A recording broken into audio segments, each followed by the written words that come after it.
Bienvenue dans cette deuxième capsule pour la ville de Varennes. Je me présente Mélissa de la Fontaine. Je suis conférencière consultante et auteure zéro déchet pour la coopérative Incita. On offre du service conseil et des animations dans le zéro déchet, la gestion des matières résiduelles et en environnement. Si jamais ça vous intéresse de nous visiter, c'est le incita, incita.ca. Je vous avais déjà offert une première capsule sur les avantages du mode de vie zéro déchet en temps de pandémie. Donc, si vous ne l'avez pas vue, vous pouvez la regarder sur cette chaîne YouTube. Aujourd'hui, en fait, on va se poser la question ensemble, après la crise, on fait quoi? Donc, ça va être vraiment l'objectif de brasser un peu des idées ensemble. Mais avant de se lancer, comme j'avais dit dans la première capsule, vous êtes dans mon humble demeure où se trouve aussi mon chat et mon oiseau. Donc, c'est possible que l'un et l'autre interviennent. Fort possible que mon oiseau lâche un petit cri pour dire son opinion sur la situation. Donc, voilà, tenez-vous là pour dit.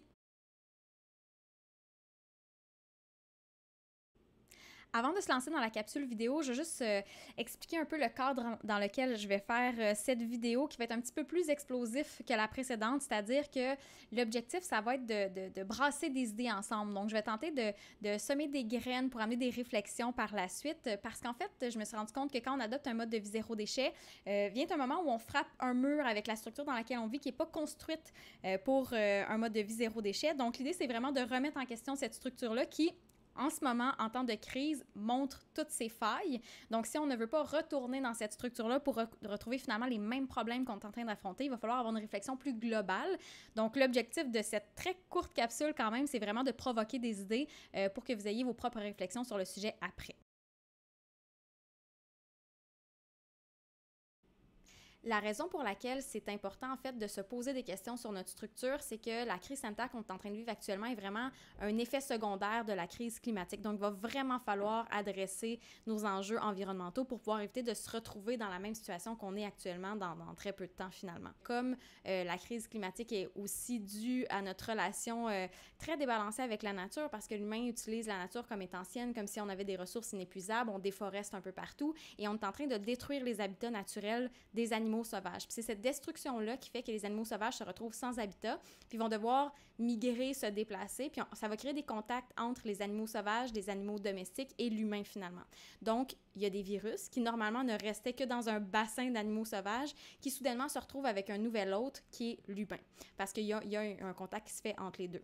Et comme notre économie est mondialisée et que les déplacements se font très très rapidement, bien, il s'agit que le virus commence à arriver chez l'humain dans un lieu sur la planète, puis finalement, ça va se propager très, très rapidement. Donc, ça, c'est vraiment un résumé de la situation. Mais si jamais ça vous intéresse, en fait, je vous invite à lire un article que j'ai écrit sur le sujet pour Bell Media. Puis, je vous ai mis des références aussi à la fin des lectures à ce sujet-là. Donc, ça, c'est la raison pour laquelle il faut vraiment qu'on ait des réflexions profondes sur notre structure actuelle puis notre mode de fonctionnement. Donc, je pars en force avec le premier sujet, la première remise en question que j'aimerais faire, c'est notre relation à l'argent. Puis avant même de me lancer dans ce gros sujet-là, je vais juste faire une parenthèse. Toutes les personnes qui n'ont pas assez d'argent pour bien vivre puis qui sont en état de survie finalement, pour moi, c'est pas des personnes qui devraient se poser des questions tant sur leur consommation puis l'environnement parce que déjà, vu que leurs moyens sont limités, ils consomment beaucoup, beaucoup, beaucoup moins que la moyenne des gens et donc ont un impact environnemental beaucoup moins grand. Donc, juste tasser ça un peu du chemin, si les gens n'ont pas les moyens de le faire, c'est vraiment correct de ne pas avoir nécessairement ces réflexions-là.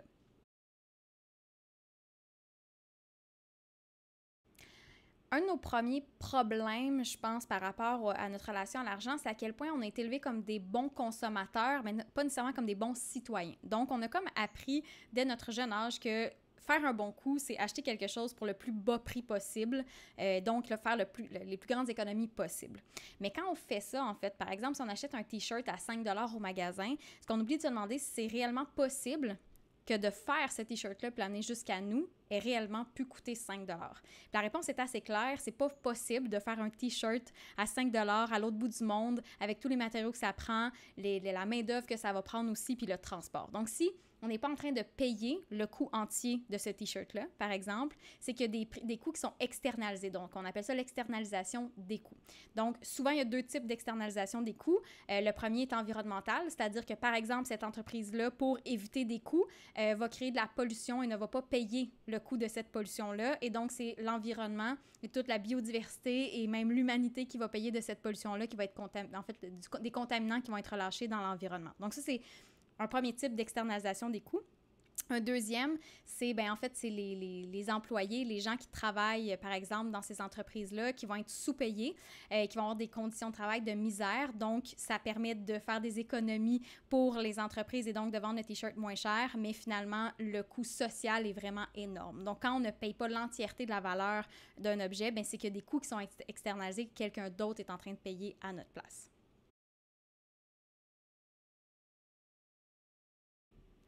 La deuxième chose que j'aimerais remettre en doute avec notre relation à l'argent, en fait, qui est très liée à la première, c'est-à-dire que la première, c'est l'objectif, c'est de payer le moins cher possible pour des objets et en parallèle, c'est d'avoir le plus d'argent possible finalement parce que l'objectif, ce serait d'acheter le plus de choses possible. Donc, si on veut acheter le plus de choses possible, il faut plus d'argent. Donc, pour avoir plus d'argent, il faut travailler davantage. Quand on travaille davantage, on a moins de temps. Quand on a moins de temps, il faut sous-traiter des choses que normalement on aurait faites. Donc, on va acheter de la nourriture qui est déjà faite. On va payer des gens pour s'occuper de nos enfants, pour s'occuper de notre maison, pour s'occuper de notre aménagement paysager. Donc, finalement, tout ça coûte. Et comme ça coûte, il faut travailler plus. Donc, on tombe dans un genre de cercle vicieux où on travaille plus pour avoir plus de choses. Puis finalement, il faut juste payer plus de choses et travailler davantage. Fait qu'on n'a plus le temps de profiter des choses qu'on aurait voulu s'acheter. Donc, ça devient comme un petit peu rocambolesque inutilement. Puis ça, je vais revenir un petit peu plus tard, justement, dans l'idée de travailler moins.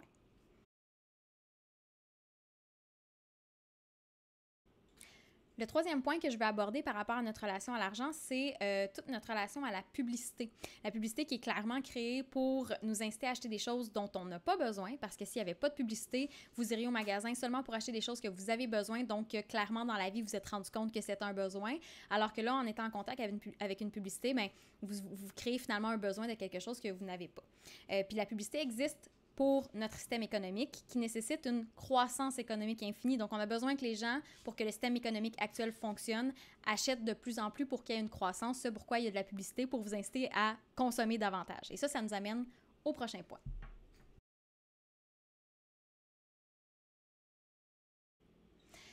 Donc, la prochaine chose que j'aimerais remettre en doute, en fait, c'est notre relation avec notre système économique. Et là, dès le départ, j'aimerais juste clarifier quelque chose, c'est-à-dire que le mot économie et le mot capitalisme ne sont pas deux synonymes.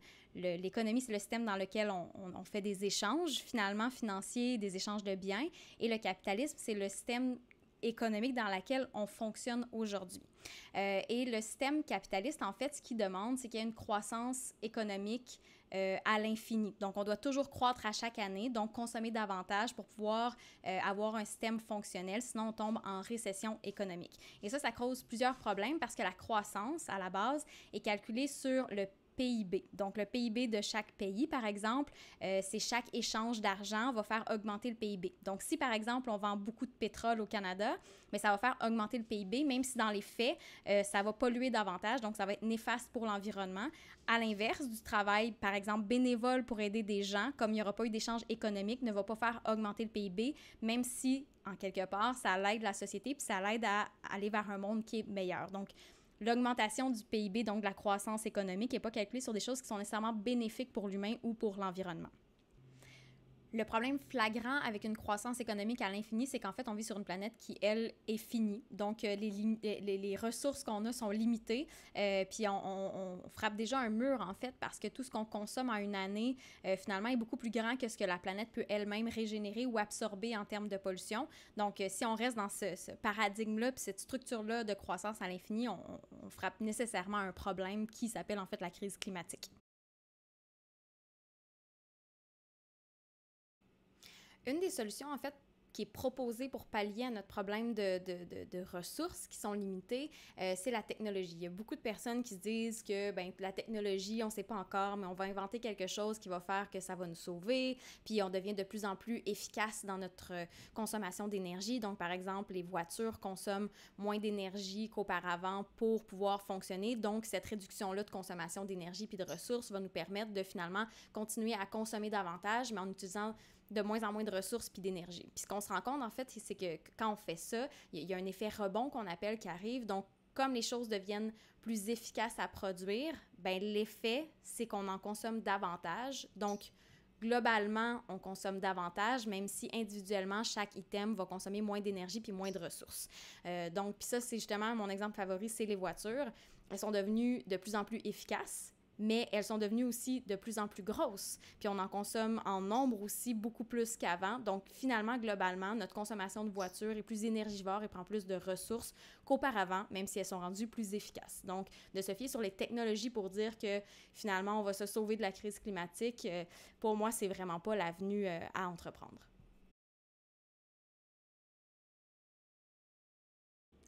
Puis ici, ce qui est important de voir, en fait, c'est que la structure économique dans laquelle on est a été purement inventée par l'homme, alors que la nature, elle, ben, elle existe puis elle est là. On ne peut pas la transformer. Donc, vraiment, le seul recours qu'on a, c'est de modifier notre structure économique puis l'adapter pour qu'elle puisse redevenir au service du vivant au lieu d'être au service de simplement faire tourner de l'argent.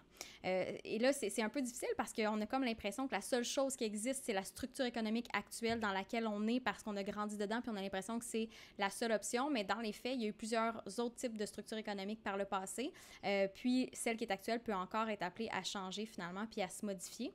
Puis après ma lecture en fait du livre de No Impact Men, il y avait un bout à la fin que j'ai beaucoup apprécié où il disait si au moins on se rendait compte que toute notre surconsommation puis le gros party qu'on est en train de faire en valait la chandelle et nous rendait plus heureux, ben ça en vaudrait la peine. Mais finalement on se rend compte qu'on n'est pas plus heureux dans notre structure actuelle dans laquelle on surconsomme. Donc le prix en vaut peut-être pas la chandelle finalement.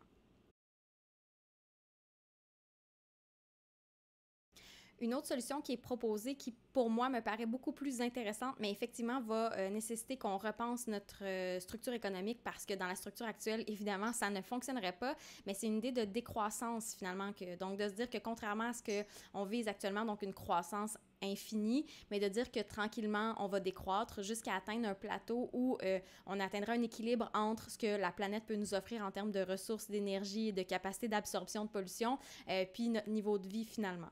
Puis l'idée de la décroissance, évidemment, ça doit se faire dans une idée de transition juste, c'est-à-dire de ne pas dire simplement que tout le monde doit baisser sa consommation parce qu'il y a des gens qui n'ont pas le nécessaire pour vivre en ce moment. Donc, c'est pas ces personnes-là qui devraient réduire finalement leur consommation, mais vraiment ceux qui sont en situation de surconsommation pour atteindre justement un équilibre entre tous. Donc, l'idée de la décroissance, moi, je la trouve très, très intéressante.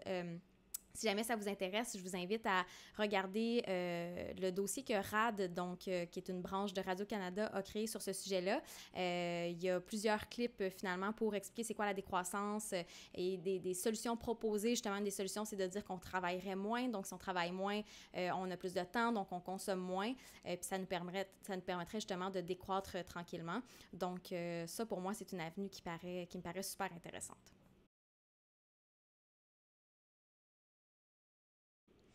Et là, question que vous ne quittiez pas cette vidéo en pleurs, j'ai des solutions quand même à vous proposer. Mais avant de vous proposer certaines solutions, juste pour répondre à la question, est-ce que ça vaut vraiment la peine de faire des efforts maintenant qu'on a le pied drette dans la crise climatique? La réponse, c'est oui pour deux raisons, en fait. La première, ça va être de ralentir justement ces changements-là qui s'en viennent. Tout ce qu'on réussit à réduire comme impact négatif sur l'environnement, c'est du temps qu'on se gagne dans le futur aussi. Puis la deuxième chose, c'est qu'il va falloir s'adapter à ces changements-là qui s'en viennent, donc de trouver des solutions de résilience dans notre société, c'est vraiment une façon de s'adapter à ce qui s'en vient aussi.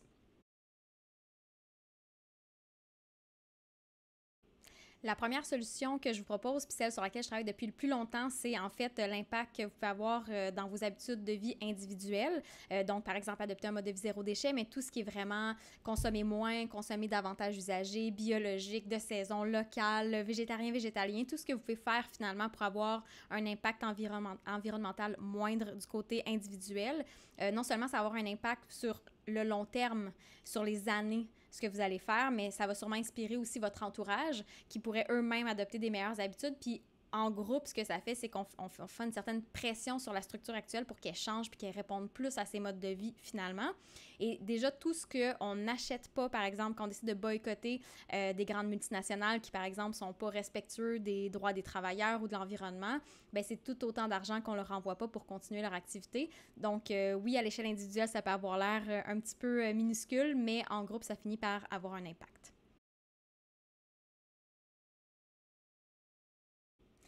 La deuxième solution que je propose, qui est pour moi quand même très lié à la première, c'est en fait vous impliquer au niveau collectif.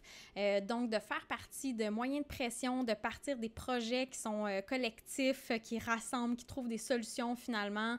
Vous intéresser à ce qui se passe autant au niveau municipal, provincial que fédéral pour pouvoir justement vous-même participer au changement. Puis, tu sais, participer à un jardin communautaire, c'est une implication collective finalement parce que vous avez un impact sur votre collectivité aussi. Le seul petit conseil que je ferais de ma superbe collègue Amélie Côté, avant de partir un nouveau projet, vérifiez qu'il n'existe pas déjà quelque part parce qu'il y a beaucoup de projets qui existent déjà à tous les niveaux, au niveau social, environnemental.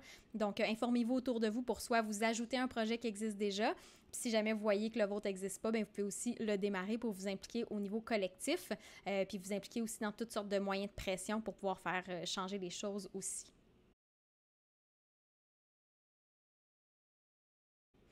Sinon, l'autre solution que je veux vous proposer qui va sembler un petit peu ridicule au début, mais vous allez voir, pour moi, ça peut devenir une solution qui est un peu tentaculaire, en fait, dans nos vies, c'est justement de ralentir nos rythmes de vie. Quand je parlais qu'on travaillait trop dans une précédente section, de ralentir nos rythmes de vie. Donc, par exemple, travailler 4 jours semaine déjà, donc de gagner 3 jours de congé, ça peut avoir un gros impact parce que au niveau individuel, par exemple, si vous avez plus de temps pour vous, mais c'est plus de temps pour vous occuper de vos choses, donc faire votre nourriture, avoir un jardin, par exemple, vous occuper de chez vous. Ça peut avoir un impact collectif aussi. Parce que justement, ça va vous donner du temps pour pouvoir vous impliquer davantage collectivement. C'est sûr qu'à 5 jours semaine, c'est dur de s'impliquer au niveau collectif. C'est bon aussi pour notre santé mentale parce que plus on travaille, plus on risque de faire un burn-out. Donc, quand on se donne plus d'espace, on se donne beaucoup plus de marge de manœuvre pour éviter ce genre de situation-là aussi. Puis c'est vraiment comme une solution, je trouve, générale parce que si vous cuisinez davantage, vous avez un jardin, vous allez améliorer votre santé, ça vous donne du temps pour aller faire du plein air, aller en nature. Donc, c'est meilleur non seulement pour votre santé mentale puis votre santé physique. Donc, pour moi, c'est vraiment une solution tout en un. C'est aussi une façon de s'extraire justement autant que possible de la structure dans laquelle on vit qui nous force à travailler davantage pour gagner plus d'argent, pour consommer davantage. Donc, c'est un des moyens que je proposerais pour s'extraire de ce mode de vie-là aussi.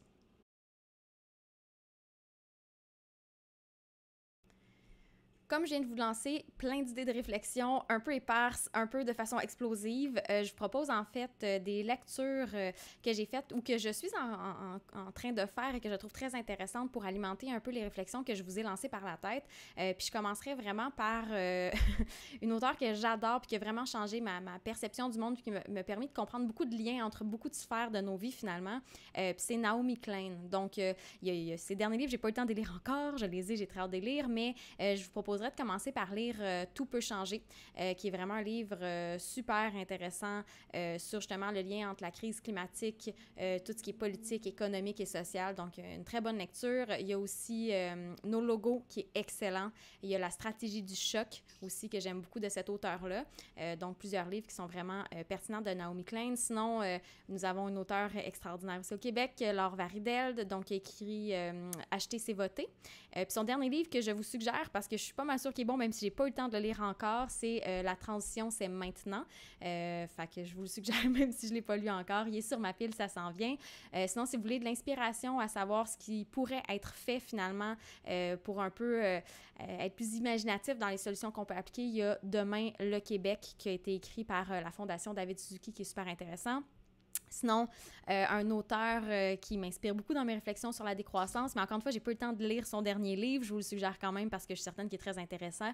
C'est Yves-Marie Abraham, donc son dernier livre, c'est Guérir du mal de l'infini, donc ça aussi est sur ma pile, ça s'en vient, ma pile est un petit peu trop grosse. Sinon, un livre que j'ai trouvé vraiment intéressant sur justement une question de changement d'habitude, c'est No Impact Men, donc un homme et sa famille qui ont décidé d'avoir aucun impact environnemental pendant 1 an. Évidemment, c'était très difficile, mais toutes les réflexions que ça a soulevé, c'est vraiment, vraiment intéressant. Sinon, pour une lecture un petit peu plus économique, mais en version bande dessinée super intéressante, Comment les paradis fiscaux ont ruiné mon petit déjeuner, aussi, qui est super intéressant, puis qui est basé sur les écrits de Alain Deneau. Sinon, pour tout ce qui est économie, je suis en train de lire et je suis juste au 5e, mais vraiment, pour l'instant, je trouve ça excessivement intéressant. C'est Petit guide d'autodéfense en économie aussi, qui est super intéressant. Sinon, pour comprendre notre situation de surconsommation consommation aussi, il y a Planète jetable de Annie Léonard qui est très, très intéressant, qui aussi s'occupe de Story of Stuff, si vous voulez regarder des petites capsules vidéo sur Internet, qui est très, très intéressant. Et donc ça, c'était une poignée de lectures, mais si jamais vous voulez suivre mon compte Instagram, Mélissa de La Fontaine, je propose beaucoup de livres aussi que je lis ou que j'ai lus par le passé puis que je trouve très intéressants. Donc voilà, plein de lectures pour du temps de libre.